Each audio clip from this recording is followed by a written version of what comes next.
Kaixo, kaixo, nire supertxiki eta superfamilia. Zer moduz gaudeitzien lezaban naiz aurrementorea, psikopedagogoa, reiki eta heziketa fisikoko irakaslea. Bihar gurasoekin tailerra daukat, eta kriston gogoakin nihua.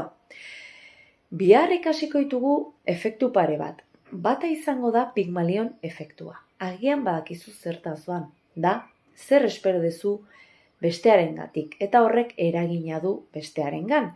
Demagun irakaslea zehala eta ikasleangandik zer espero duzu, okerrena edo berena. Zerk lagunduko du? Pues oberena espero izatea, bai? Hortan lagunduko diozulako.